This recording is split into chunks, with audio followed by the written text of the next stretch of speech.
The morning Emma Townsend walked into the Harlan County auction house with one crumpled dollar bill pressed between her trembling fingers. Every soul in that dusty room knew they were watching a woman who had already lost everything except her pride, and she was about to lose that too. It was the autumn of 1882, and the Texas Panhandle had not been kind that year. The summer had brought drought, then a late-season flood that washed out half the valley, and now the banks had grown teeth and learned how to use them.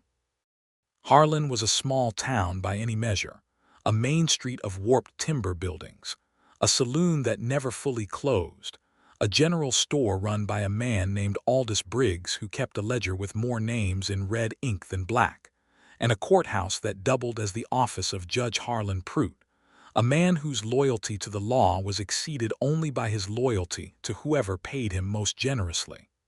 Emma was 28 years old. She had dark brown hair the color of creek water in shadow, and eyes so pale a gray they sometimes looked silver in the right light. She was not a small woman in spirit, though life had whittled her down in the way that grief and work and sleepless nights always do.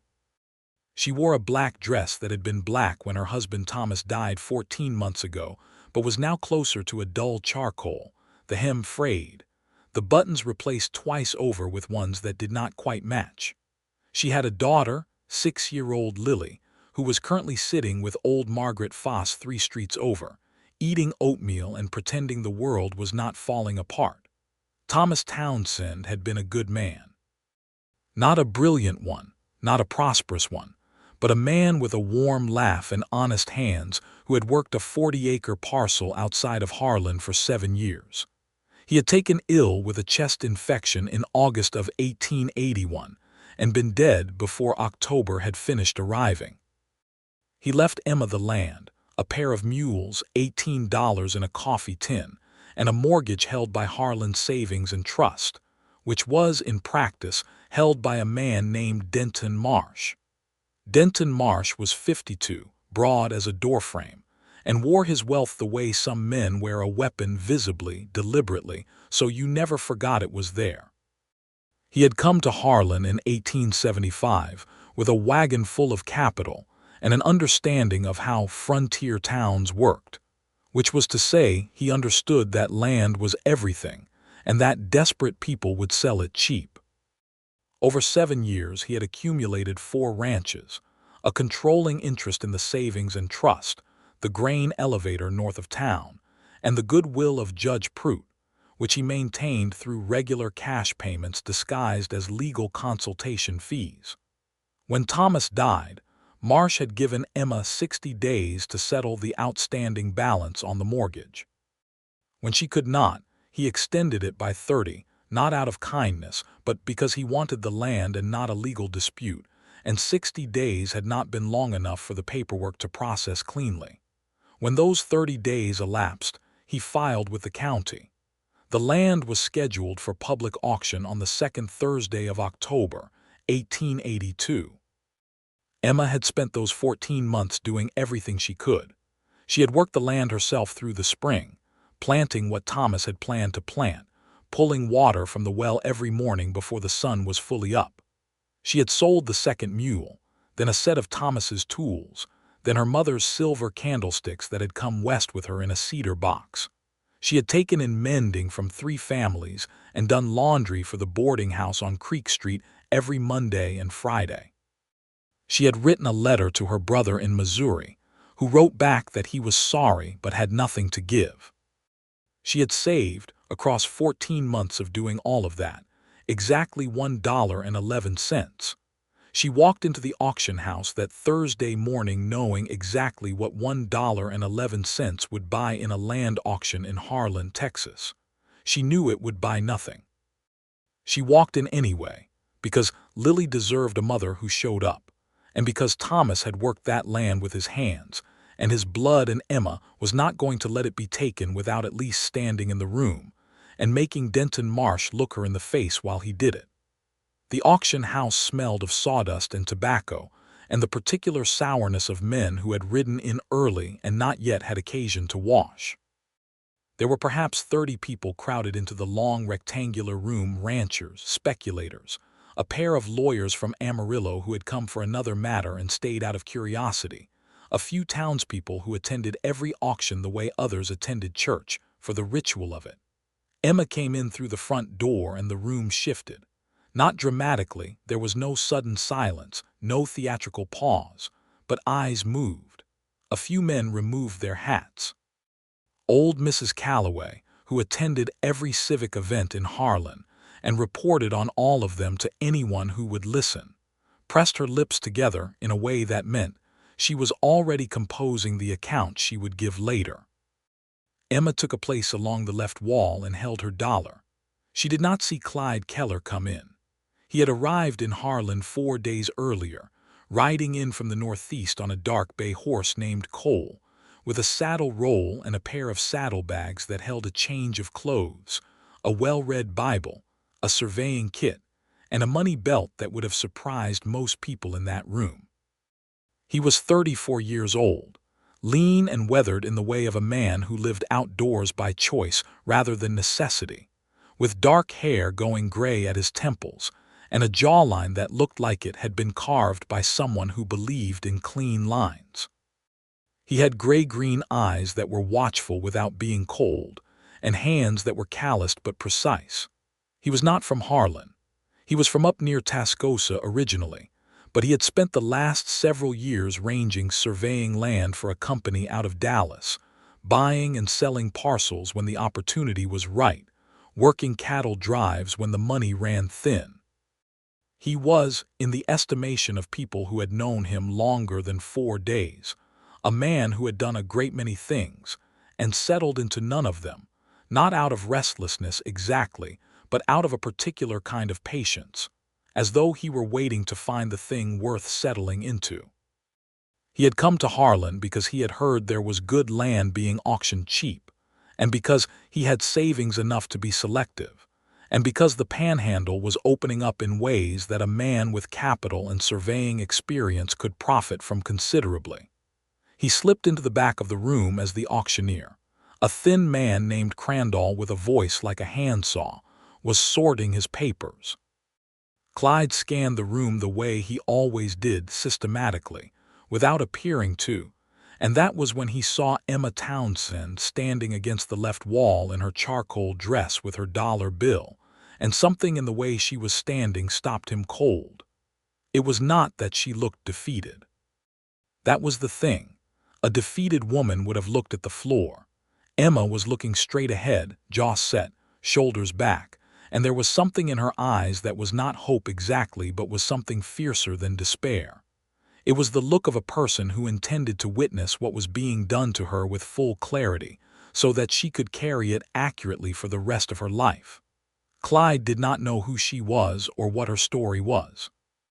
He only knew that look because he had worn something very like it once, years ago, at a different kind of auction in a different kind of town, when he was younger and had nothing to his name and the world had been demonstrating to him in thorough detail exactly how little that mattered. He turned to the man beside him, a local named Pete Avery he had played cards with the night before. "Who is she?" Clyde asked. "The woman in black, left side." Pete glanced over without being obvious about it. "Emma Townsend, widow, her husband passed last year. She's got the 40 acres up along Caldwell Creek on the block today." "What happened?" "Mortgage came due. Marsh holds the note." Pete lowered his voice slightly. "It's a good piece of land. Marsh'll get it for what he's owed and nothing more, probably. Nobody wants to bid against Marsh." "Why not?" Pete looked at him the way you look at someone who has just demonstrated they are entirely new in town. "Because he's Denton Marsh. Because he owns the bank and half the county, and because Judge Prout plays cards at his house every Saturday. That's why not." The auction began. There were 3 other parcels going before Emma's. A woodlot northeast of town, a quarter section that belonged to a man who had gone to New Mexico and not returned, and a set of water rights on a creek that ran through one of Marsh's existing properties, which Marsh acquired for $90 with no competition whatsoever because everyone in the room understood that those water rights were already functionally his, and the auction was a formality. Clyde watched all of it. He watched Marsh, who sat in a chair in the front right of the room with the particular comfort of a man who expected things to go his way. He was a large man with a clean suit and a silver watch chain and the quiet confidence of someone who had never in recent memory not gotten what he wanted. He had two men with him, his ranch foreman, a hard-faced man named Vic Holden, and a lawyer whose name Clyde would learn later was Pemberton. He watched Emma, who did not sit. She stood through all three prior auctions with her hands folded in front of her, the dollar bill no longer visible. She had tucked it away somewhere, her pocket probably, and her face composed in that particular kind of stillness that costs everything to maintain. Then Crandall called the Caldwell Creek parcel. He read the specifications in his sawing voice: 41 acres, a frame house, 2 outbuildings, a well, and a creek frontage of 300 yards, listed at the outstanding mortgage value as a starting bid of $240. Emma reached into her pocket.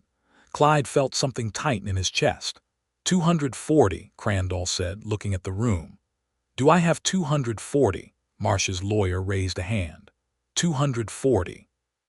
240, I have 240, Crandall said in his rhythm. Do I have 250? 250 for 41 acres along Caldwell Creek. Emma stepped forward from the wall. Her voice was clear and did not shake at all, and Clyde would think about that voice for a long time afterward, how controlled it was, how steady, what it must have cost her to make it that way. $1, she said. The room went completely quiet, not politely quiet. The sharp, airless quiet of a room in which everyone has just heard something they are not sure how to process. A few people exchanged glances. One man near the back cleared his throat. Denton Marsh turned in his chair and looked at Emma Townsend, and the look on his face was not contempt exactly. It was something more careless than contempt, which was worse. It was the look of a man who had already filed her away as irrelevant and was mildly puzzled by this interruption. Crandall hesitated. Ma'am, the starting bid is 200. I know what the starting bid is, Emma said. I have $1 and I am bidding it. This was my husband's land and I am standing in this room and I am making a bid. Nobody spoke. The room seemed to hold its breath. And then Clyde Keller said from the back of the room in a level and carrying voice, $250. Every head turned. Marsh's lawyer raised his hand again immediately. 300, Clyde said. 350. The lawyer looked at Marsh. Marsh's expression had changed now, a slight narrowing of the eyes, the first appearance of something that was not quite annoyance but was moving in that direction. He gave a small nod. 400, the lawyer said. 450, Clyde said. Marsh turned fully around in his chair to look at the back of the room, and for the first time he was actually looking at Clyde Keller. Clyde looked back at him without expression. 500, Marsh said himself, which meant he had stopped delegating. 550, Clyde said. The room was vibrating with the particular energy of a place where something unexpected and somewhat dangerous was happening. Pete Avery, standing next to Clyde, had gone very still in the way of a man who is trying not to be noticed. Emma, standing by the left wall, was looking at the back of the room. She could not see Clyde's face clearly from that distance, only the shape of him, tall, still, unhurried. Marsh said, 600. Clyde said, 650. There was a long pause. Marsh was not a man who lost things at auction. He was also not, despite appearances, a fool with money. He was a businessman, and the land along Caldwell Creek, while good land, was not worth what this was climbing toward. Its value to him had been the ease and cheapness of acquisition, the expansion of his holdings with minimal expenditure. This was no longer minimal. 700, Marsh said, and his voice had acquired an edge. 750, Clyde said. Another pause, longer this time. Marsh looked at Clyde Keller with the full attention of a man taking accurate measurements. Clyde stood in the back of the room with his thumbs in his belt and waited. $1,000, Marsh said, and the number landed like a stone dropped from a height. Clyde let the silence sit for exactly 5 seconds. 1,100, he said. And Denton Marsh, for reasons that were equal parts financial calculation and the dawning recognition that this stranger was not going to stop, did not bid again. 1,100 going once, Crandall said, in a voice that had lost some of its professional rhythm and acquired something more resembling awe. 1,100 going twice. He paused. Sold to the gentleman at the back for $1,100. The room erupted in noise, not loud noise, but a cascading wave of whispered conversation, the shuffling of feet, the sharp intake and release of breath that a crowd makes when something they did not expect has just occurred. Emma Townsend did not move. She was standing very still against the left wall, and her face had done something complicated that she was trying to bring back under control. Her hand had gone to her mouth briefly and then came down, and she blinked several times in the rapid way of a person who is absolutely not going to cry in public. Clyde made his way to the front table where Crandall was managing the paperwork, and he settled the payment from his money belt. It took everything he had brought with him plus a promise to return with the remainder from a bank in Amarillo by the following week, which Crandall, still somewhat dazed, accepted with a signed agreement. The deed would be processed and delivered within 3 days per county procedure. Marsh was already gone by the time the paperwork was signed. He had left without speaking to anyone, Vic Holden at his heels, the lawyer gathering papers with efficient and carefully neutral movements. His absence was, in its way, louder than anything he might have said. Clyde took the receipt and the provisional deed document, folded them once, and walked across the room to where Emma Townsend was still standing. She was watching him come. Her eyes were steady, and that silver-gray color was very pronounced in the dusty light of the room, and she held herself with a dignity that was so complete it made something in Clyde's chest ache with a kind of recognition. He stopped in front of her. They looked at each other for a moment without speaking, because there was something in the moment that required acknowledgement before language could do its work. "Mrs. Townsend," he said. His voice was quieter now, without the carrying quality he had used for the bidding, and somehow that was more affecting. "I don't know you," she said. She was not unfriendly when she said it. She was simply being precise. "No, ma'am. My name is Clyde Keller. I'm from up near Tascosa, been working out of Dallas lately. I rode in 4 days ago." "Why did you do that?" He reached into his coat and took out the provisional deed and the dollar bill she had bid. He had asked Crandall for it specifically, pressing 2 of his own dollars into the man's hand in exchange. He held them out to her, the deed in one hand, her dollar in the other. She looked at what he was holding and did not take them yet.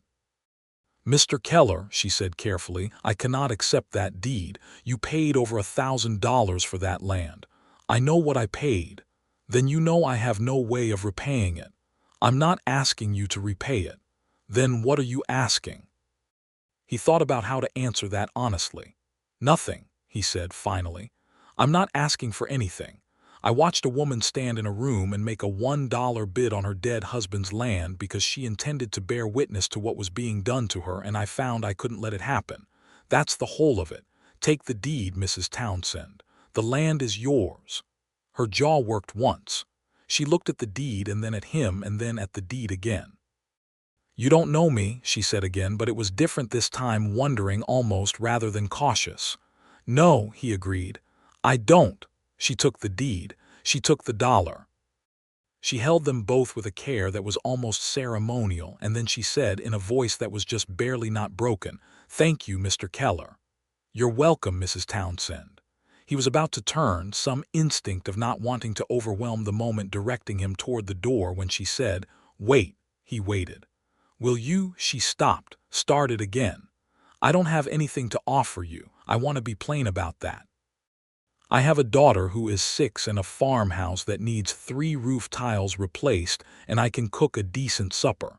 That is the sum of what I have. But if you would come to supper tonight, I would very much like to feed you one, Mr. Keller, because it is all I can think of to do, and I need to do something." He was quiet for a moment. Something moved through his expression, something that was not quite a smile but was in the same family. "I would like that," he said, "very much."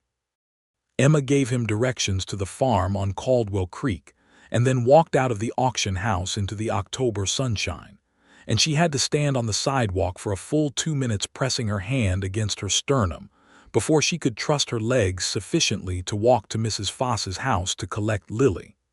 She told herself, firmly and with conviction, that she was not going to think about the color of Clyde Keller's eyes. She thought about them anyway, all the way down Creek Street. Clyde, for his part, went back to the boarding house where he had taken a room, sat on the edge of the bed, and looked at the receipt in his hand with the full financial clarity of a man who had just spent the majority of his savings on an impulse that could not be called anything other than what it was, an act of the heart so large and so sudden he was still slightly breathless from it.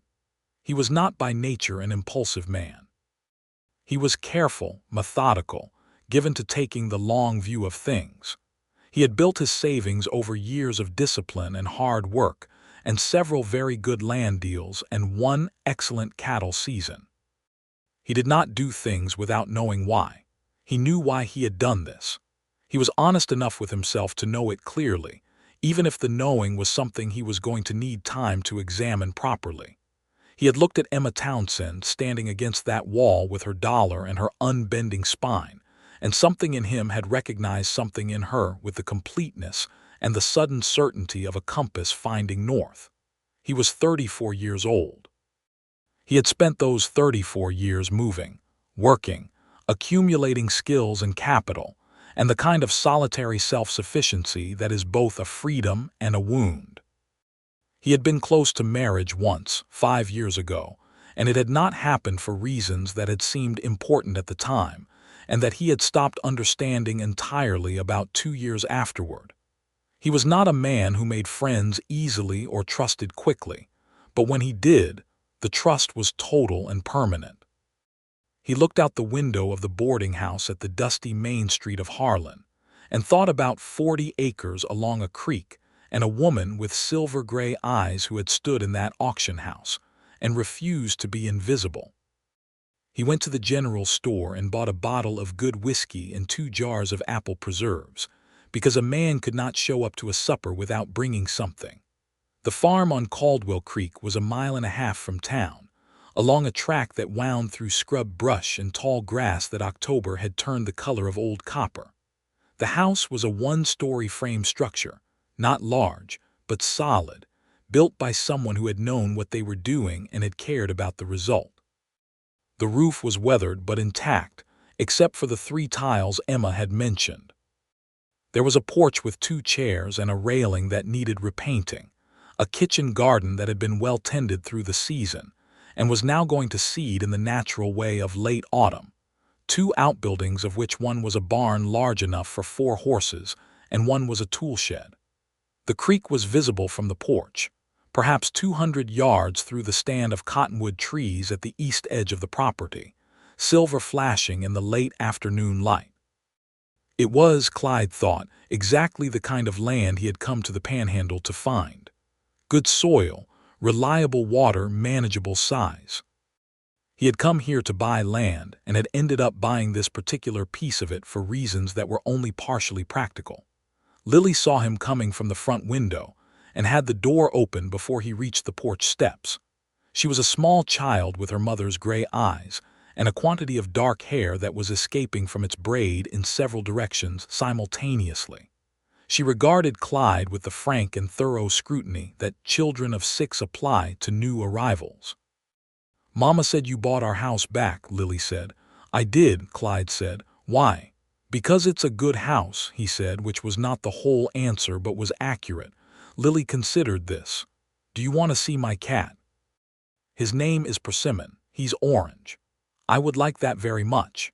He was introduced to Persimmon, who was on the porch and regarded the introduction with the sovereign indifference of cats everywhere, and then Emma appeared in the doorway wiping her hands on an apron and looking, Clyde noticed, in the way that he was paying attention to such things, almost nervous, which he suspected was not a state she was accustomed to and didn't quite know what to do with. "Mr. Keller," she said, "come in." The inside of the house was as well kept as the land suggested it would be, spare but orderly, every surface clean, the furniture few but solid.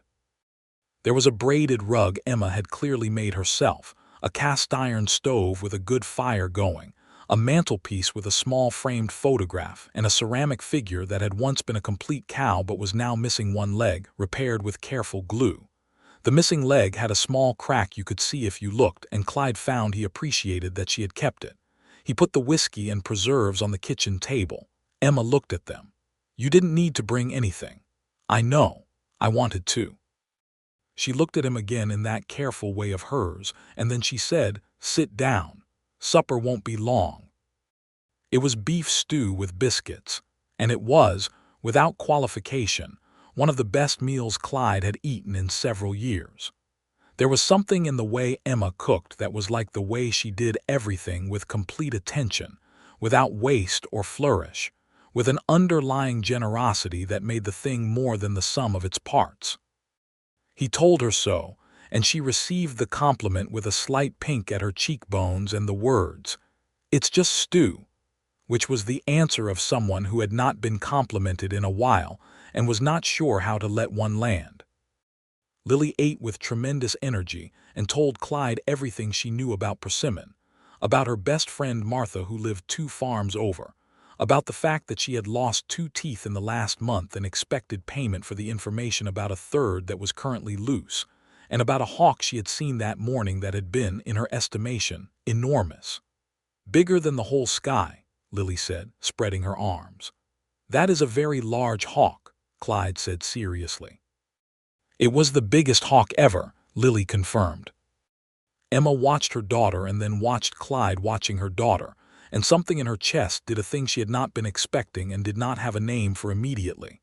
After supper, Emma put Lily to bed with the efficiency of a woman who had done it alone for 14 months and knew exactly how to manage it. She came back to the kitchen to find Clyde washing the dishes, which stopped her in the doorway. "You don't have to do that," she said. "I know," he said. She sat down at the table and watched him finish, and when he dried his hands and sat across from her, she poured them both a small measure of the whiskey he had brought, and they sat in the warm light of the oil lamp and looked at each other with the particular attention of 2 people who are doing the thing that comes before knowing. "Tell me about yourself, Mr. Keller," she said. So he did. He told her about Tascosa, where he had grown up the second of 4 brothers on a failing ranch, and about leaving at 17 when the ranch was sold and his father had gone to live with his oldest brother in New Mexico. He told her about the years of cattle driving, first as a hand and then as a trail boss, and about picking up the surveying work and finding he was good at it, and that it suited his way of thinking. He told her about the land deals, the slow accumulation of capital, the way he had learned to read land the way other men read faces. He told her about being at an auction himself once, a creditor's sale in a town called Childress in 1875, when he was 27, and had lost a set of surveying equipment he had not yet finished paying for, and had stood in that room with nothing in his pocket and watched everything go for amounts he could not have touched, and had walked out into the sun afterward with that look on his face that she had been wearing this morning. He told her that part quietly, watching the lamp flame, and she listened without interrupting. "That's why," she said when he finished. "That's part of why," he said. They sat quietly for a moment. "And the other part?" she asked. He met her eyes. The lamp made them look gold rather than silver. He was not going to lie to her. He had the sense already that she would know it immediately and value honesty above all things. "I don't know the other part yet," he said. "I'm working on understanding it." The corner of her mouth moved, just barely. It was not quite a smile, but it was in that direction, and he filed it away carefully. She told him about herself, then about growing up in Tennessee, about coming west with Thomas in 1874, when she was 20, the journey out, the first winter in the Panhandle which had been brutal in ways she had not been prepared for, the slow building of the farm, the first good crop and the celebration they had made of it. Lily born in 1876 in this very house, with only a neighbor woman for midwife. She talked about Thomas without excessive grief, but with a steadiness that told Clyde she had done the hardest part of her mourning and arrived somewhere on the other side of it, not over it, not past it, but no longer submerged. He was a good man, she said. Not clever about money, which is how we ended up in the situation, but a good man. He would have found a way to laugh at the auction today in the end. He had a gift for finding the absurdity in terrible things. That's a valuable gift, Clyde said. It is, she said, and there was both sorrow and warmth in the saying of it. He left at 9 o'clock, which was the proper time to leave, and she walked him to the porch and they stood in the October chill looking at the creek through the cottonwoods, the water barely visible in the dark. "Mr. Keller," she said. "Clyde," he said, "please." A small pause. "Clyde, I want to say something and I need you to let me say it without objecting." "All right. What you did today was the most remarkable act of generosity I have ever witnessed in my life. And I am not a woman who accepts charity easily. You may already have gathered that, but you did not make it feel like charity. You made it feel like justice somehow, like you were correcting something that shouldn't have been allowed to happen." She paused. "I don't know you at all, but I would like to. I want you to know that." Clyde was quiet for a moment. Out in the cottonwoods something moved, a night bird probably, and the creek made its soft sound. "I rode into Harlan 4 days ago not knowing a soul," he said. "I had no particular plan beyond the land auction. Now I've spent $1,000 I didn't plan to spend, and I'm standing on a porch in the dark in October, and I find I have no desire whatsoever to be anywhere else." He turned to look at her. "I would like to know you better too, Emma." She had not given him leave to use her first name, and he had used it anyway, which was either forward or inevitable, and neither of them seemed to find it objectionable. He rode back to town under a sky so thick with stars it barely looked real, and he spent the better part of an hour looking at it from the window of his boarding house before he was able to sleep. The next morning Clyde went to see Judge Pruitt. This had not been his original plan, but during the night he had thought through the implications of what he had done and realized there were complications he had not fully addressed. The deed would be processed, yes, and the land was legally his, but Denton Marsh was not a man who lost gracefully. And in a town where Marsh had the judge and the bank and the weight of established power, the legal ownership of a deed was not always the whole of the matter. Clyde had spent enough years in frontier towns to know that. Judge Pruitt's office was on the second floor of the courthouse, and it smelled of tobacco and old paper. Pruitt himself was a man in his late 50s with a careful, practiced blandness of expression that told Clyde exactly nothing about what he was thinking. He looked at Clyde across his desk with the mild attention of a man who is listening and simultaneously calculating. Clyde put his provisional deed receipt on the desk and explained his position calmly and in some detail. He had paid fair value more than fair value, considerably more than the outstanding mortgage, at a legally conducted public auction in front of 30 witnesses. He expected the deed to be processed according to county procedure. He wanted to be on record as having stated this expectation clearly and directly in the presence of the county's senior judicial officer, so that there was no ambiguity later about whether he had understood his rights. Pruitt looked at the receipt. He looked at Clyde. "Mr. Keller," he said, "the auction was perfectly legal and the deed will be processed in the standard time. Is there something specific you're concerned about?" "No specific concern," Clyde said pleasantly. "I simply like clarity." There was a pause in which something moved behind Pruitt's careful eyes, not quite discomfort, but something adjacent to it. "The deed will be ready Thursday," Pruitt said. "Thank you, Judge," Clyde said and left. He went next to the telegraph office and sent a wire to his contact in Dallas, a lawyer named Horace Webb with whom he had done several land transactions, requesting that Webb send a letter confirming the transaction to the Harlan County Courthouse by the following week. Belt and suspenders, his father had always said. When you're not sure of the ground, you secure yourself twice. Then he went to the general store and bought a box of roof tiles. Aldous Briggs, behind the counter, watched him do it with an expression that was trying not to be anything in particular and failing slightly. "Those for the Townsend place?" Briggs asked. "They might be," Clyde said. Briggs made a sound that was approximately neutral. He was a lean man with a sharp chin who managed the complex social mathematics of a small town's general store with the care of a diplomat. He was not Marsh's man exactly, but he was not anyone else's man either, which was its own kind of position. "She's a good woman," Briggs said after a moment, which was as much as he was apparently prepared to commit to. "I can see that," Clyde said. He rode out to the farm at mid-morning with the roof tiles secured across Cole's back, and Emma came out onto the porch when she heard the hoofbeats and stood there with her arms crossed against the October chill, watching him come. "You bought roof tiles," she said. "You mentioned 3 were missing. Mr. Clyde, you have already given me my home. You cannot also fix my roof." "The roof is part of the home," he said reasonably. "Would you like to argue about it, or would you like to show me which tiles?" She showed him which tiles.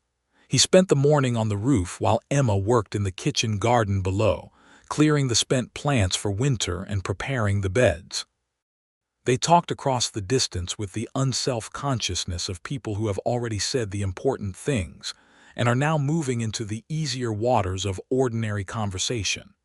He told her about land, about how to read the slope of a hillside and what it told you about drainage, about the difference between creek-bottom soil and upland clay and what each would grow.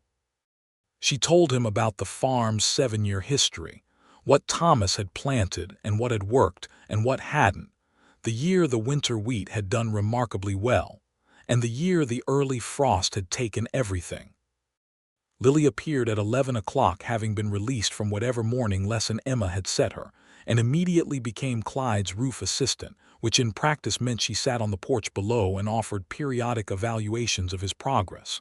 "That one isn't straight," she said of the second tile. "Is it better now?" Clyde asked. "A little bit," Lily said, with the measured honesty of a child who has not yet learned to be diplomatic. "I appreciate the honest assessment," Clyde said. Lily grinned. She had a gap where the loose tooth had finally given way, probably that morning from the look of it, and it gave her smile a rakish quality that was enormously charming. Emma looked up from the garden bed she was working and saw her daughter grinning at this man on her roof, and the thing in her chest did its thing again, stronger this time, and she looked back down at the soil and pressed her hands into it and told herself to be careful, to be measured, to not let gratitude become something else before she had fully understood what she was feeling. But she was smiling when she said it to herself, and the smile was the truer thing. By Thursday, the deed was ready. Clyde collected it from the courthouse and rode straight out to Caldwell Creek. Emma was on the porch when he arrived, and she did not pretend she had not been watching for him. He dismounted and came up the porch steps and put the deed in her hands, the actual deed this time, with the county seal and Crandall's signature and the full legal weight of the Texas Panhandle behind it. She read it carefully, every word, which was exactly what he expected her to do. She looked up. "It's in my name," she said. "It is. You had it put in my name." "Emma," he said, "it was always your land. I was just the one who had the money in the room." She looked at the deed for another moment. When she looked up again, her eyes were doing the thing they had done in the auction house, that complicated thing she was bringing back under control, and she said, "Come inside." "I made coffee." They sat at the kitchen table with the deed between them and the coffee cups beside it, and the October light came through the window at the angle that made everything look burnished and gold, and Clyde thought he had never in his life sat in a kitchen that felt so thoroughly like the place he was supposed to be. "I need to go to Amarillo next week," he said. "I have banking business to take care of, and my contact there, a man named Webb, I asked him to send a letter to the courthouse confirming the sale, just to make things solid." Emma looked at him. "You're worried about Marsh." "I think caution is warranted," he said. "Men like Marsh generally have more than one road to their destinations. The auction didn't go his way. That doesn't mean he's finished." She was quiet for a moment, holding her coffee cup. "He came to see me," she said. "After Thomas died, came to the farm himself. He told me that he would extend the mortgage by a year and retire 3 months of the interest if I would agree to sell the east quarter, the creek frontage, when the time came. You said no. I said no. She looked out the window. He wasn't rude about it. He was perfectly polite. That was the worst part somehow, the politeness. Like he already knew what the ending was going to be and was simply being courteous while it arrived. He didn't count on an auction, Clyde said. He didn't count on you, Emma said. There was something in how she said that last thing that was different from how she said the rest of it, a weight to it that was not quite comfortable yet but was moving in that direction, and Clyde held it carefully. Tell me something, he said. What would you do with the farm if you had the resources, not surviving building? What would you want to build? She looked at him, slightly surprised by the question. Thomas always wanted cattle, she said. He talked about it. Small herd, 20 or 30 head, quality breeding stock.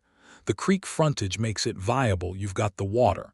He thought if he could get the right bull and half a dozen good cows he could build something solid in 5 years.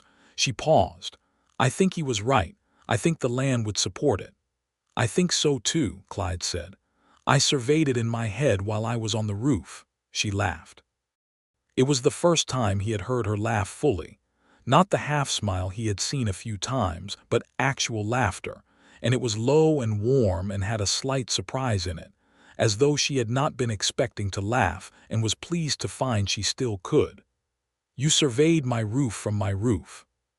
She said, the land, from the roof you can see the whole east quarter. The drainage is good, the creek runs at just the right elevation. You want to fence the lower pasture first, then. He stopped, looking at her, suddenly aware that he was planning her land for her with the enthusiasm of a man who had a stake in it. I'm sorry. I'm doing the thing where I see a piece of land and start designing it before anyone's asked me to. Don't apologize, she said. I like hearing it. A pause. I like hearing how you see things. He went to Amarillo at the start of the following week and was gone 4 days. He left Cole at the stable in Harlan and took the stage, which was faster for the distance, and allowed him to manage several things simultaneously. The banking to replenish his funds, the meeting with Horace Webb, who was a slight, energetic man with a good legal mind, and a thorough appreciation for what Clyde had done at the auction, which he expressed by shaking Clyde's hand twice and saying, I always thought you were a sensible man, Clyde. I may have been wrong, and the subsequent sending of the official letter to Harlan County Courthouse. He also, while in Amarillo, bought a small thing from a jeweler on 5th Street, not a ring. That would have been presumptuous and wrong for where things were, but a silver brooch in the shape of a sprig of cottonwood, delicate and precise, that made him think of the trees along the creek at Emma's farm and of her profile in the October light. He was not sure when he would give it to her. He put it in his breast pocket where he could feel it when he thought about what he was doing with his life. He rode back from Harlan Stage Depot on the afternoon of his return and went directly to Caldwell Creek, telling himself he should probably not do that and doing it anyway. He found Emma in the barn. She was working with the single remaining mule. She had sold the other one 14 months ago, as he now knew, and she had a problem. The mule had a stone lodged in its right front hoof that she had been trying to work out for the better part of an hour, and the mule, whose name was apparently Captain, was not being cooperative. Hold his head, Clyde said, and took off his coat and rolled up his sleeve and dealt with the stone, which required both patience and a degree of firmness about who was in charge, qualities he had in reasonable supply. Emma held Captain's head and talked to the mule in a low, steady voice that was doing more than the talking. It was managing the mule and also, Clyde suspected, managing herself. She was aware of his proximity in the closed space of the barn in a way that was new, and the awareness was not unwelcome, which was what she was managing. When the stone was out and Captain had settled, they stood in the warm lantern light of the barn and Clyde cleaned his hands with a rag and neither of them moved immediately toward the door. How was Amarillo? Emma asked. Useful. Everything is secured. Webb's letter will be at the courthouse by end of week. The deed is solid. I know the deed is solid, she said. I meant how was Amarillo. He looked at her. Loud, he said. Too many people. The whole time I was there I kept thinking about how quiet it is out here. He paused. About this. About the farm, she said, which was not quite a question. About the farm, he said, which was not quite the whole answer, and they both knew it. They walked up to the house together, and she made supper, and Lily treated Clyde's return with the matter-of-fact welcome of a child who has decided someone belongs and is not going to revisit the question. She showed him a drawing she had done of Persimmon that had, she said, taken most of the afternoon, and she was right to be proud of it. There was something in the orange crayon cat that captured the essence of Persimmon's sovereign indifference better than a photographic portrait probably could have. You have a real eye for it, Clyde told her. Lily beamed. She was going to lose the second loose tooth before Christmas, by Clyde's estimate. There was already a gap developing beside the first one that she was working with her tongue when she thought no one was watching. After Lily was asleep, Emma poured the whiskey. There was still some left from the bottle Clyde had brought, a measure she had been careful with, and they sat by the fire and talked about Thomas's cattle plan in detail, and then about what Clyde's skills might add to it, and somewhere in the process of talking about land and cattle and water rights, it became entirely clear to both of them that they were talking about a future that contained both of them. And neither of them pointed this out directly, but neither of them moved away from it either. He told her that evening about a piece of land adjacent to her east quarter that he had noticed was unregistered common range that could be claimed under the Homestead Act if the paperwork was done correctly, adding another 20 acres of creek bottom to the farm's footprint. He had the surveying equipment to document it properly. You would do that, she asked. I'd like to help you build what Thomas was trying to build, he said carefully, if you'll let me. Not as an obligation on your part. I want to be very clear about that. What I did at the auction doesn't come with conditions. But I've been thinking about this land since I first saw it, and I have skills that are useful, and I find He stopped. You find you want to stay, she said quietly. I find I want to stay, he said. The fire crackled. Outside the wind had come up, the October wind that came in from the north and smelled of the approaching winter. Clyde, Emma said. She was looking at the fire, not at him, and there was something deliberate about that, like she was choosing her words very precisely. I am going to tell you something that I have been thinking about since the moment you walked toward me in that auction house, and I need you to hear it plainly. All right. I am not a woman who makes decisions quickly or out of emotion. I don't have the luxury of it. I have a child to think about and a farm to manage, and I have spent the last 14 months proving to myself that I can do hard things without falling apart. I am proud of that, even though it has cost me. She paused. What I feel when you are here is something I haven't felt in a very long time, and I am not ready to name it yet. But I don't want to pretend it isn't there, because pretending things aren't there is not something I do well. Clyde was very still. I hear you, he said, every word of it. I'm not asking you to wait, she said, and I'm not asking you to do anything particular. I am just telling you the truth, because I think you are a man who deserves the truth. Emma, he said, and his voice was very quiet. I have been in this town for less than 2 weeks. I have no intention of pressing anything or crowding anything. I am 34 years old, and I have spent a long time learning the difference between a thing that is fast and a thing that is right. I am interested in the right thing. He looked at her.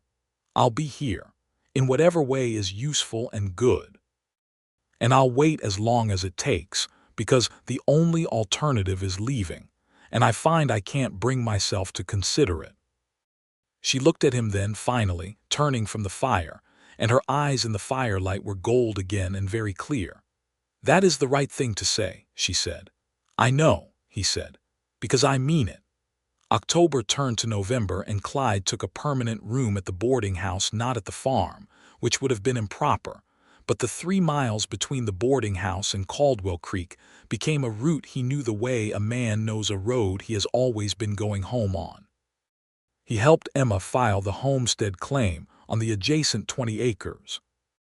He surveyed the land himself, producing the documentation with the meticulous precision that was his professional gift, and the filing was accepted at the county land office, which was separate from Judge Pruitt's operations, and therefore not subject to the same interference risk. The 20 acres added creek bottom that made Thomas's cattle plan not just viable but genuinely promising. He also, quietly and without announcement, began to understand the situation with Denton Marsh more fully. Marsh had not made any direct move since the auction. He was too careful for that. But there were smaller things, a rumor that circulated in the saloon about the Caldwell Creek land being in dispute, which Clyde tracked back to Vic Holden, who had mentioned it casually to 3 separate men who were known to gossip. A visit from a county assessor 2 weeks after the auction who arrived at Emma's farm to reassess the property tax valuation at a rate considerably higher than the previous years. And a conversation that Pete Avery reported to Clyde, secondhand, in which Marsh had commented to someone at his dinner table that the stranger from Tascosa would not be in Harlan permanently, and that these things had a way of resolving themselves. Clyde dealt with the rumors by being visible and consistent, by being at every civic gathering Harlan offered, by playing an honest game of cards at the saloon twice a week where men could see him and assess him, by being straightforward about his business and his intentions whenever anyone asked. He dealt with the assessor by producing the deed, the full purchase documentation, and Horace Webb's letter, and by pointing out with measured precision that the new assessment was 140% higher than the previous years, and that he was prepared to contest it formally with documentation if the number was not revised. The assessor revised it. He dealt with Marsh's comment about his impermanence by going to the land office and registering his interest in 2 additional parcels of open range adjacent to the homestead claim, not a purchase, just a formal registration of interest that established a legal presence in the county records. He told Emma all of this without softening it, because she had asked him to, and because she was not a woman who required softening. "You're building a fence around it," she said. "Legally." "Belt and suspenders," he said, which was something he found himself saying around her more often, private language developing its own shape. She smiled at that, fully, warmly. She was smiling more easily now, and it was doing things to him that he was managing carefully. He brought 2 breeding heifers to the farm in mid-November, purchased from a rancher 20 miles north who was scaling back his operation. He had asked Emma first, and she had said yes. We need to start somewhere, and there had been something in the way she said that he had filed carefully in the place where he kept the most important things. The heifers were good stock, a red Angus cross with the deep chest and calm temperament that made for easy management. Lily named them immediately, Biscuit for the darker-colored one and Queen for the other because she has a very dignified face, Lily explained, which was accurate. Clyde built a proper winter shelter for them in the barn with posts he cut from the cottonwood stand, and Emma came out to help him when Lily was napping, and they worked together in the cold November afternoon with the easy coordination of people who have learned each other's rhythms. At one point, their hands met on the same fence rail, and neither of them moved away. They stood like that for a moment, the cold air sharp around them and the winter sun going flat and orange toward the west, and Clyde turned to look at her, and she was already looking at him. "Emma," he said. "I know," she said. He reached up and touched her face, one hand, just his fingers along her cheek, tentative and careful and asking. She turned her face into it slightly, the smallest possible movement, and closed her eyes for just a moment. Then she opened them and smiled, and it was different from all the other smiles. It was the one that was all the way true. "I should check on Lily," she said. "You should," he agreed. She went back to the house, and Clyde finished the fence rail and tried to remember when he had last felt like this light in the chest, and absolutely certain, and absolutely at the beginning of something, and found he couldn't remember, because he didn't think he had. December came with a cold snap that frosted the creek and brought the cottonwoods down to their bare bones. Clyde taught Lily to play checkers, which she took to with terrifying aptitude and beat him at twice before Christmas. He and Emma began reading aloud to each other in the evenings after Lily was in bed. She had a small shelf of books, the Bible and a volume of poetry and 3 novels, and they worked through the novels in alternate passages. And there was something in the shared reading that was intimate in a particular way, the voices in the warm room, the understanding moving between them as they went. He gave her the cottonwood brooch on Christmas Day. He had carried it in his breast pocket for nearly 2 months, and he had thought about the right moment long enough that he had stopped thinking about timing and simply knew. He brought it out of his pocket after the Christmas dinner. Emma had made a roast with some cunning involving the spice tin and a method she didn't explain but promised to, and put it on the table between them. She picked it up and looked at it for a long moment without speaking. "Cottonwood," she said. "From the trees by the creek," he said. "I thought about you when I saw it. I think about you when I see the trees." She looked up. Her eyes were doing the thing they did, the complicated silver-gray thing that was not going to be undone by resolution this time. "Clyde," she said. Her voice was full of something. "You don't have to say anything," he said. "It's just a true thing. You don't have to respond to it." "I want to respond to it," she said. She stopped. She set the brooch down carefully and looked at the table for a moment, and then she looked at him with a directness that was entirely characteristic. "I love you," she said. "I have been trying to be careful about it and to make sure it was the real thing and not just relief or gratitude, and I am sure it is the real thing. I love you, and I think you should know that." Clyde said nothing for a moment because the moment required being sat in rather than filled immediately. "I love you too, Emma," he said. "I think I started that day in the auction house."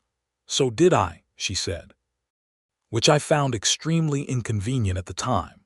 He laughed, and she laughed, and Lily appeared in the doorway in her nightgown with Persimmon in her arms because she had heard laughing and wanted to be included, and they spent the rest of Christmas evening playing checkers and reading, and existing in the easy warmth of that particular kind of happiness that is not fragile because it has already been tested.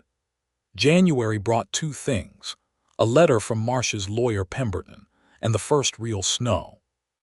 The snow came first and was beautiful 2 days of it, deep and soft, transforming the farm into something out of a picture book. And Clyde and Lily built a snow figure in the front yard that Lily described as a snow horse, even though it was, by any objective assessment, more of a snow mound with ears. He stayed at the farm those 2 days because the roads were impassable, and Emma made a bed for him in the sitting room, and he lay there in the dark listening to the silence of a snowbound farm, and thought, this is a life. This is exactly the shape a life should have. The letter from Pemberton arrived when the snow had melted into mud and was less beautiful. It alleged that the auction had been conducted irregularly, that the provisional deed had procedural deficiencies, and that Denton Marsh was considering filing a formal challenge with the county court on the basis of these alleged deficiencies. It was worded carefully, which was what made Clyde read it 3 times. It was not an accusation exactly. It was a threat dressed as a concern, which was the most effective kind. He showed it to Emma at the kitchen table and watched her read it. Her jaw went tight. "He's not finished," she said. "No, but this is a paper threat, not a real one. The auction was legal and the deed is properly filed, and we have Webb's documentation." He tapped the letter. "This is about cost. He's hoping that fighting it will be expensive enough that I'll walk away." "Will it be expensive?" "Webb charges fair rates," Clyde said, "and I've been expecting something like this. I've already written to him." Emma looked at him. "You already wrote to him?" "The day the assessor showed up, I wrote to Webb and told him to prepare for the possibility of a legal challenge." She sat back in her chair and looked at him with an expression that was several things at once, exasperated and admiring, and something that was deeply, warmly fond. "Clyde," she said, "how long have you been fighting for this farm?" "Since the morning of the auction," he said simply. She reached across the table and put her hand over his. He turned his hand over and held it. "Let me write to Pemberton," she said. "I want to write the response. You can read it first and tell me if it's wrong anywhere legally, but I want to write it." "All right," he said. She wrote it that afternoon while Lily was outside with Persimmon and Clyde was checking on Biscuit and Queen. She read it to him when he came in, and it was 8 precise, measured, completely devastating sentences that addressed every alleged deficiency in Pemberton's letter with documentation references, and concluded by noting that any further legal challenge would be vigorously contested with full documentation and representation, that Mrs. Townsend had engaged legal counsel in Amarillo, and that she wished Mr. Marsh every professional courtesy while expecting the same in return. Clyde read it twice. "It's perfect," he said. "Is the legal documentation correct? Every reference is exact." She nodded once with satisfaction and addressed the envelope. The letter from Pemberton did not receive a reply. Whatever calculus Marsh was running in private, he apparently concluded that the cost-benefit of a legal battle against a properly documented deed with legal representation in Amarillo was not favorable. The threat retreated in the way that paper threats do when they encounter solid walls, quietly, without acknowledgement. It was not the last they would hear of Marsh, but it was the end of his direct engagement with Emma's land, and they both understood it. February was cold, but the heifers were pregnant. Clyde had arranged for a neighbor's bull to cover them in November, and by February the evidence was unmistakable. He told Emma on a Tuesday morning when the light was very flat and white, and the cold was the clean kind rather than the bitter kind, and she stood in the barn doorway and looked at Biscuit's broadening sides and said something quietly that he didn't catch. "What was that?" he asked. "I said Thomas would have been so pleased," she said, and her voice was steady, the way it always was when she spoke of Thomas, steady and warm and honest about the grief without being undone by it. "He talked about the cattle for so long, he never got to start." "You're starting them," Clyde said. "We're starting them," she said, with the particular emphasis that was Emma's way of including him without making a speech of it. He proposed on the first day of March. He had been thinking about how to do it for weeks, and had come to the conclusion that there was no particular approach that suited Emma Townsend better than directness, because she was the most direct person he had ever known, and anything else would have felt like a costume on the moment. They were on the porch. The morning was cold but clear, the sky that crystalline blue that the Panhandle does better than almost anywhere, and the creek was running high with snowmelt, and they could hear it from the porch, that constant low voice of running water. He said, "Emma, I want to marry you." She was drinking her morning coffee, and she looked at him over the rim of her cup with those silver-gray eyes, and she set the cup down on the porch rail with a small, precise click. "Yes," she said. He blinked. "That's all, just yes." "Clyde, I told you in December that I loved you. What did you think the next question was going to be? I thought you might want to discuss it, think about it, ask me things." "I have been thinking about it since December," she said. "What would you like me to ask?" He laughed. He loved her in that moment with a completeness that filled him up and spilled over, and he reached across and took the coffee cup out of her hand and set it beside his on the railing and took both her hands in his, and she was smiling that true smile, the all the way through one. "Are you sure?" he asked. "More than anything I have been sure of in years," she said. "Yes, I will marry you, Clyde Keller."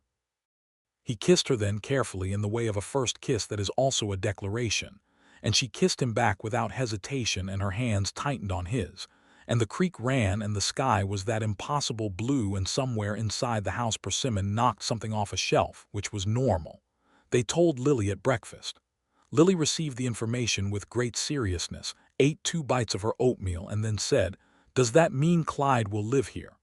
"Yes," Emma said. "Good," Lily said. "He's better at checkers now. We can practice more." They were married in Harlan on the 22nd of March, 1883, at the small Methodist church on Oak Street. The minister was a young man named Reverend Albright, who had come to the Panhandle 6 months before with the specific ambition of starting a congregation, and who was genuinely, openly delighted to have a wedding to perform, because it was, he confided to Emma beforehand, much more pleasant than the funerals, of which he had had 3 already. Emma wore her best dress, which was a deep blue she had been saving for an occasion, and which Clyde would tell her later was the exact color of the March sky. She had her hair pinned up with a tortoiseshell comb that had been her mother's, and she carried a small bunch of early wildflowers that Lily had collected with considerable dedication that morning. Clyde wore his best coat, which he had purchased in Amarillo on the trip when he bought the brooch, and he had the cottonwood brooch pinned to the lapel. Emma had given it back to him, the week after he proposed, saying it belonged on the coat, not in the jewelry box, and she was right. Pete Avery stood up as Clyde's witness, which had surprised Pete and pleased him considerably. Horace Webb had sent a letter of congratulation. Old Mrs. Calloway was in the second pew and was going to have material for conversation for months. Denton Marsh was not in attendance. When Reverend Albright asked Emma if she took this man, she said, "I do," with the decisive clarity of a woman who has never been in the habit of saying things she doesn't mean. When he asked Clyde if he took this woman, Clyde said, "I do," looking at her with everything he was entirely visible in his face, and several people in the small congregation had to find their handkerchiefs. Lily, in the front pew, was clutching Reverend Albright's spare Bible and watching with an expression of concentrated approval. She had declared herself the witness to the whole thing, which was slightly redundant given the legal witnesses, but entirely accurate in spirit. Afterward, they had a small celebration at the farm. Emma and Clyde and Lily and Pete Avery and Margaret Foss and the Caldwell Creek neighbors. A family named Brody who had been quietly and steadily kind to Emma through all the difficult months, and who brought a molasses cake that was extraordinary. Clyde made a toast with the last of the first whiskey bottle, and Pete Avery told a story about meeting Clyde at cards that was almost entirely true and considerably funnier for the parts that weren't, and Mrs. Foss cried, which she had apparently planned to do because she had her handkerchief out before the toast was finished. They put Lily to bed that night together, the two of them, the first night of many, and she fell asleep mid-sentence about the molasses cake, which they agreed was the most efficient possible way to end a celebration. That spring, they broke new ground on the 20-acre homestead addition. Clyde did the surveying and the heavy work, and Emma did the planting, and they did a great deal of it side by side in the April mud, and it was unglamorous and hard and satisfying in the way that building things is satisfying. The heifers calved in April biscuit first, a big red calf that Lily named General, and Queen 3 days later, a smaller one she named Button. 2 calves were the beginning of something, not the whole of it, but the beginning was what mattered.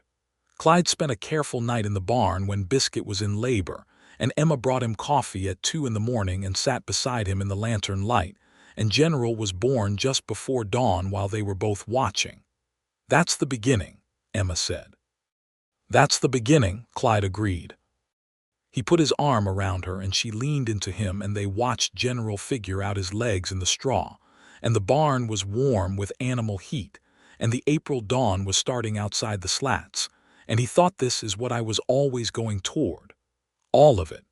Every road, every town, every piece of land surveyed, and every drive and every dollar earned. This exact moment in this barn with this woman.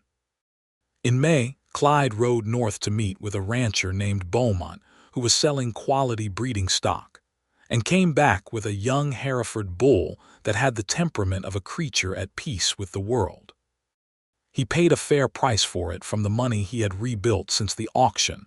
The surveying work had been good that winter, with the Panhandle opening up and land needing to be documented properly, and he had done 3 commissions for ranchers north of town who had heard through Pete that there was a good surveyor in the area. He named the bull Nothing, because Emma had a rule about bulls and naming that she had learned from her father, which was that you name cattle that stay, and bulls are always eventually sold, so you don't name them. He told her he was naming the bull Nothing, which made her laugh and say that was not what she meant. The farm was building itself. Not fast in the Panhandle, nothing happened fast except weather, but solidly, the way Thomas had planned it, and Emma had held the vision of through 14 months of difficulty, and Clyde now understood as clearly as his own name. By summer there were 4 calves, 2 breeding heifers, 1 bull, 24 acres of wheat and corn, and a rebuilt south fence that ran tight and straight and would hold through winter. Lily turned 7 in July and requested a party with molasses cake, which she received, and also her first proper lessons in riding, which Clyde began on a borrowed pony from the Brody family, the most patient pony in the Panhandle by all accounts, named by the Brody children Honeybee. Watching Lily on Honeybee, solemn-faced and determined, working out the mechanics of something new with the same thoroughness she applied to everything, Clyde felt a love for this child that was large and uncomplicated and entirely his own. She had accepted him with the pragmatic completeness of a child who judges people on how they behave rather than on category, and he had accepted her with a love that had crept up on him before he was fully aware of it, growing alongside his love for her mother so naturally that he had not noticed the moment it had taken full hold. He thought about this one August evening when Emma was sitting on the porch with him and Lily was inside drawing, and the sun was doing the Panhandle thing of turning everything orange and gold and enormous. "Do you ever think about having more children?" he asked. Emma looked at him. She had been looking at the sunset, and now she was looking at him with that full attention, and there was warmth in it. "I think about it," she said. "Do you?" "I'd like it," he said. "If you want it, I'm not pushing. I know Lily is Lily, and that's its own complete thing." "Lily would be furious if we didn't," Emma said. "She's been asking for a brother since February." Clyde blinked. You didn't tell me that."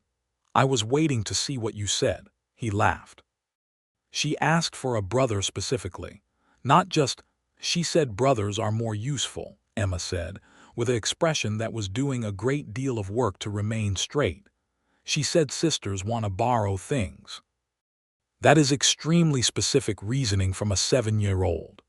She's a very specific person," Emma said, which was entirely true. He reached over and took her hand in the orange evening light, and they sat together watching the sky go through its colors, and Emma leaned her head against his shoulder, and the porch held them both, and the farm was quiet around them, and the creek ran its constant note in the distance. By the end of 1883, word had reached Clyde through Pete Avery that Denton Marsh was in financial difficulty. Not ruinous difficulty. Men like Marsh rarely reached actual ruin, but the pattern of his acquisitions had begun to falter. Several of the land purchases he had made in the late 1870s had not produced the returns he had expected, and the drought of 1882 had been harder on some of his operations than he had let on. He had sold the grain elevator in October, and there were reports that the Harlan Savings and Trust had a new majority owner, a larger bank from Fort Worth that had bought in during a capital reorganization. Clyde received this information without celebration, because it was not a thing to celebrate exactly. It was simply the world correcting something that had been wrong. Marsh had built his position on taking advantage of desperate people, and the architecture of that kind of position has particular structural weaknesses that reveal themselves in time. He told Emma, and she listened with the same steady attention she gave everything. "I don't wish him ill," she said after a moment. "I just wish he had been different. I wish the whole system had been different. He was not the only one like him. There are men like him in every county, and the law serves them more than it serves anyone else." "That's true," Clyde said. "It's one of the things that needs changing." She looked at him. "Do you think it will change?" "I think it already is in some places." Slowly, not fast enough, he thought about it. "I think the best you can do in the meantime is build something solid enough that they can't reach it. Make yourself too established to be easily moved." "Is that what we've been doing?" "That's what we've been doing," he said. She smiled at that. They had.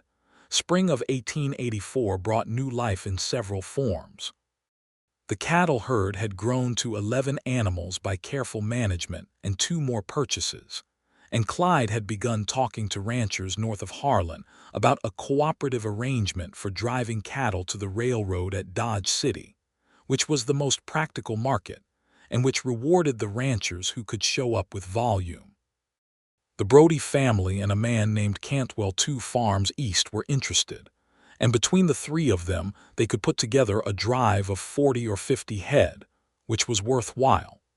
Emma's kitchen garden was the best it had ever been, now that they had the labor to manage it properly, and the time that Clyde's income from surveying gave them time that Thomas had never had because he had been doing everything alone. She had expanded it south of the house, adding a row of fruit trees, apple and pear, planted small but with a 10-year horizon, and a herb section that provided things for the kitchen and also traded with Mrs. Foss and the Brody wife supplemented the household in small practical ways, and in April of 1884, Emma told Clyde that she was expecting. She told him on a Sunday morning, sitting across the kitchen table from him with the coffee between them and the Sunday light coming in very pure and clear, and she said it simply, as she said everything. "I think we're going to have a baby in the autumn." Clyde's face did something that surprised him. He had thought he was prepared for this information, and found that being prepared and being actually in the moment of it were very different things. He sat very still for about 4 seconds, and then he got up from his chair and came around the table and took her face in both his hands and kissed her forehead and then her mouth, and then held her against his chest with an intensity that was unusual for him, the controlled man, the belt and suspenders man. She laughed against his shirt. "I take it you're pleased." "Emma," he said, and couldn't quite finish the sentence for a moment. "Emma." "That's my name," she said, still laughing softly, her arms around him. Lily's response when they told her was to say, "Good, is it a boy?" "We don't know yet," Emma said. "Tell it to be a boy," Lily said. "That is not how it works," Emma said. "I know how it works," Lily said, with all the authority of an 8-year-old who has lived on a farm for 2 years and has been witness to the spring calving. "I'm just saying." The pregnancy went well through summer, Emma being constitutionally unable to stop working at the full pace she set herself, until Clyde intervened at 7 months, and essentially rearranged the labor of the farm so that nothing that required significant physical effort came to her, which she resented and complied with because she was also honest enough to know she was tired. He hired a hand that autumn, a young man named Gil Navarro, 19 years old, who had come north from South Texas and needed steady work, and proved to be one of those natural ranchers who understands cattle the way other people understand language. He was quiet and hardworking and thorough, and he taught Lily 3 words of Spanish in his first week, which she retained and used regularly and somewhat inappropriately thereafter. The baby was born in October of 1884, which meant the first autumn anniversary of the auction that had changed everything was also the season of this new beginning, and Emma, exhausted and fierce in the aftermath, noted this with a dry satisfaction that Clyde found completely characteristic. It was a boy.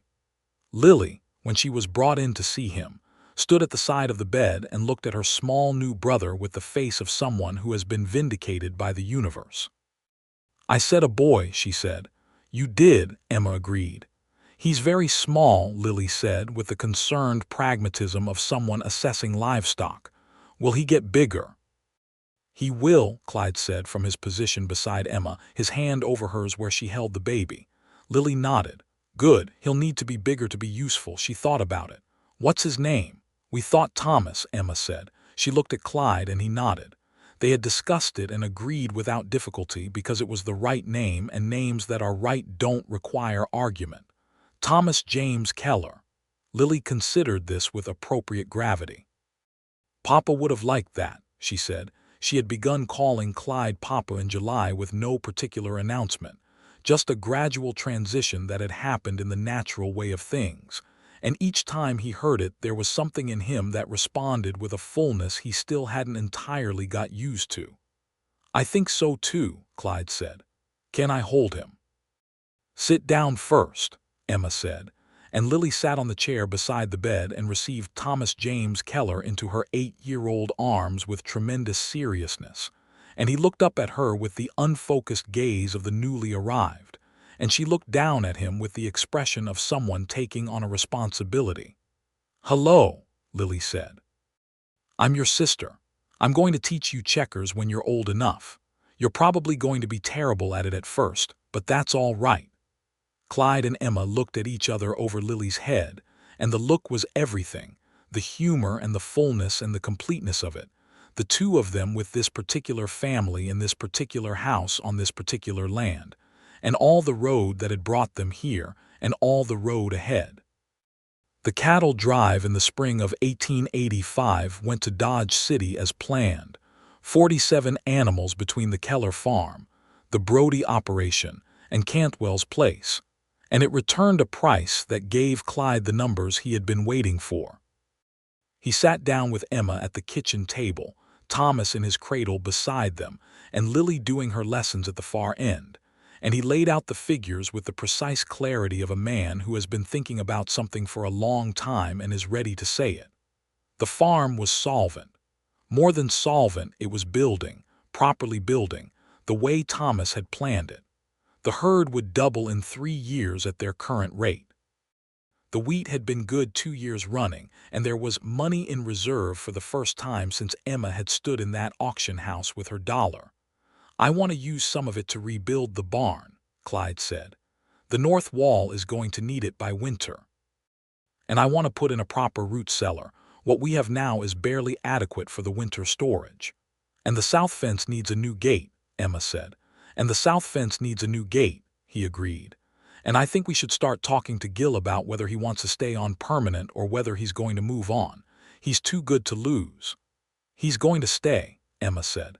"He told me last month he was thinking about filing on some land of his own maybe next year. I think he likes the idea of having a home range." "If he's filing on land, he might want to survey it properly," Clyde said, and they both understood what that meant. Gil would stay connected to the Caldwell Creek farm, neighbor and sometime partner rather than hired hand, which was a better arrangement for everyone. They talked for 2 hours that afternoon about the farm, about the future, about the things they were building toward. Thomas slept through most of it and made occasional sounds that Lily, from the far end of the table, interpreted as opinions. "He agrees about the barn," Lily said, without looking up from her arithmetic. "Does he?" Emma said. "He just said so. He's 6 months old." "He's very advanced," Lily said.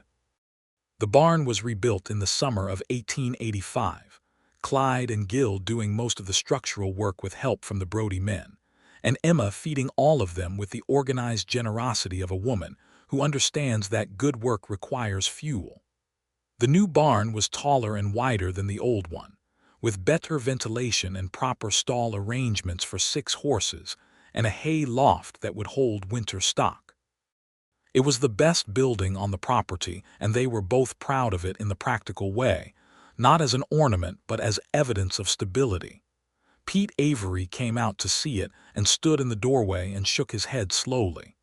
"You remember the day I told you nobody wanted to bid against Marsh?" He said to Clyde, "I remember. I thought you were going to cause yourself a great deal of trouble." "I might have," Clyde said. Pete looked around the barn at the clean new lumber and the solid posts and the tidy arrangement of the stalls. "I'm glad you didn't," he said. Denton Marsh left Harlan in the late summer of 1885. He sold his remaining properties in the county, what was left of them after the reorganization of the savings and trust and the sale of the grain elevator, and moved to Fort Worth, where presumably the opportunities were larger and the history shorter. His departure was noted and not mourned, and the particular weight that his presence had given to certain aspects of life in Harlan, the sense that the rules applied selectively depending on who you were shifted somewhat, though not entirely, because these things are never as simple as one man's presence or absence. Judge Prout retired the following year, and his replacement was a younger man from Abilene who had a reputation for procedural correctness that was, in the context of Harlan County, refreshing. Emma noted both things and said what she always said. which was that she wished the system were faster and fairer, and that building something solid was the best protection she knew of against the system being neither.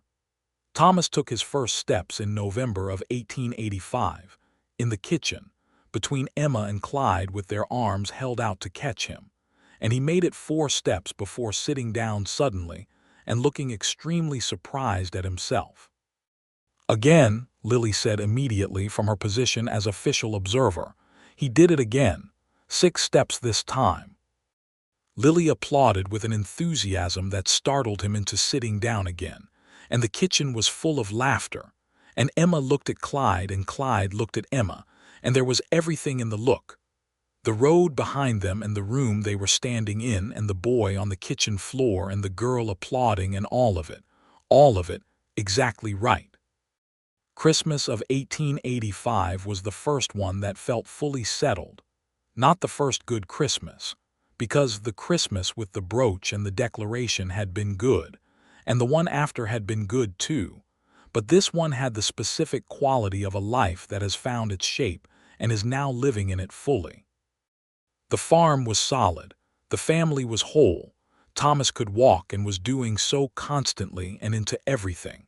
And Lily at 9 was reading better than most adults Clyde had met, and had the intellectual confidence of someone who has been taken seriously by the adults around her.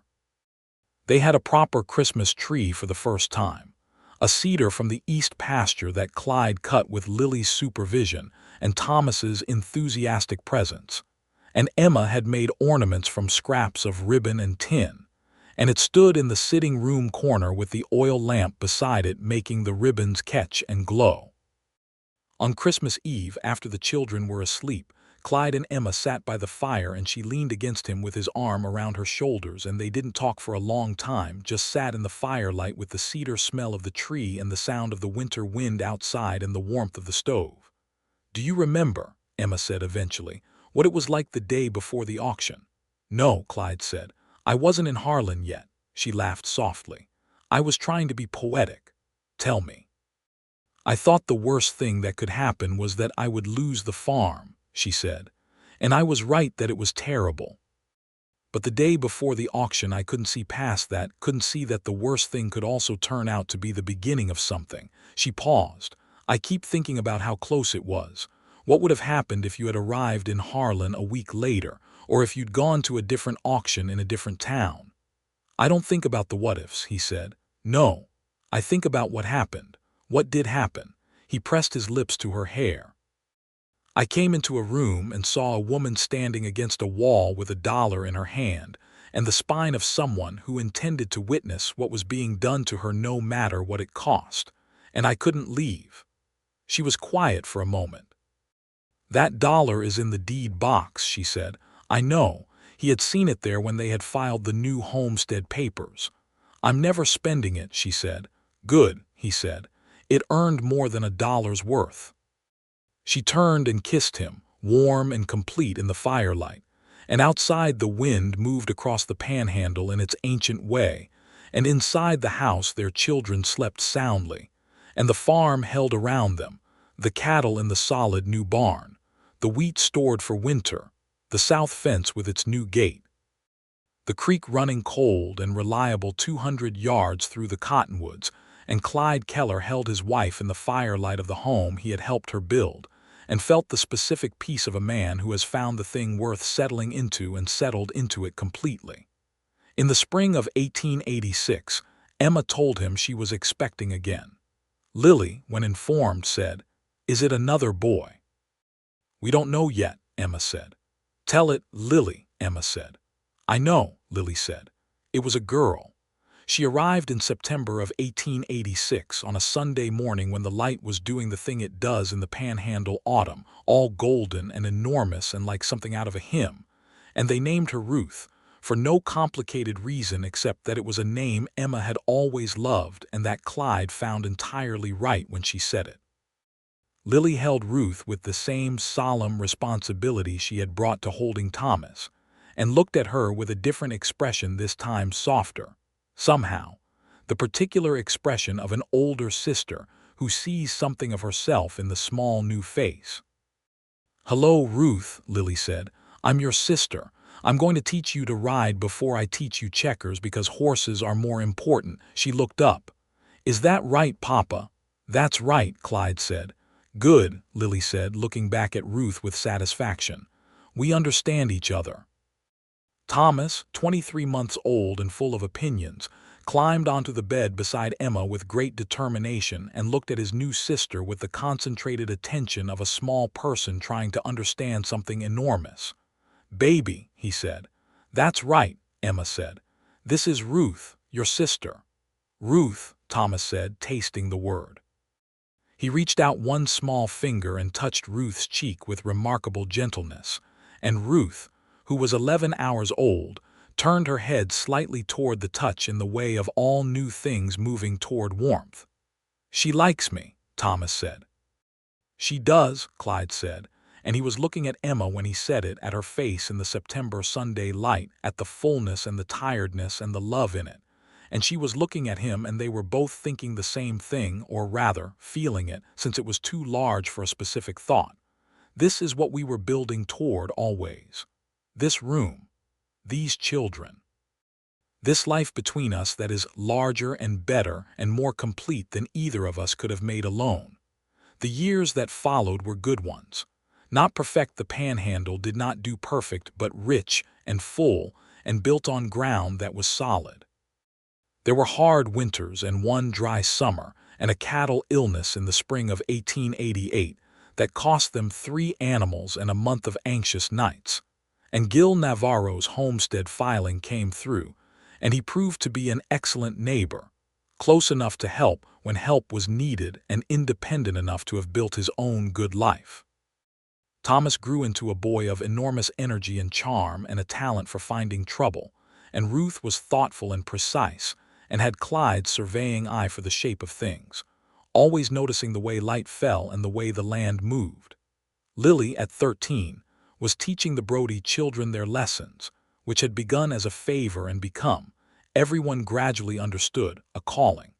She had the teacher's gift, patience, and the ability to meet each person where they were and bring them forward from there. Emma watched her daughter teach and felt Thomas's presence in it, the warmth and the humor, and also something entirely Lily's own, something that had not come from Thomas or from her, but had simply grown in the particular soil of that particular person. She told Clyde this one evening, and he listened and said, "She'll have a school someday, a real one." "I think so too," Emma said. He put his arm around her and she leaned in, and they listened to the evening sounds of the farm, the cattle settled, the creek in its constant conversation, the voices of the children inside the house doing the last things of the day. They had built it.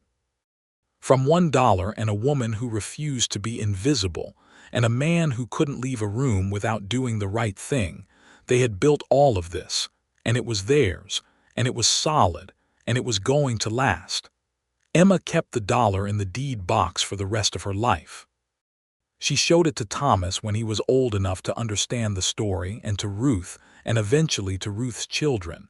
And each time she told it straight, the way she did everything. The auction house, the charcoal dress, the one crumpled dollar held between her fingers, the stranger's voice from the back of the room. She told it without drama because it didn't need drama. The facts were dramatic enough on their own. And Clyde, who was present for most of these tellings, would sit and listen to his wife tell the story of the day they met and feel something he had felt since that first October morning in 1882, when he had walked toward her across a dusty auction house with a deed in one hand and her dollar in the other.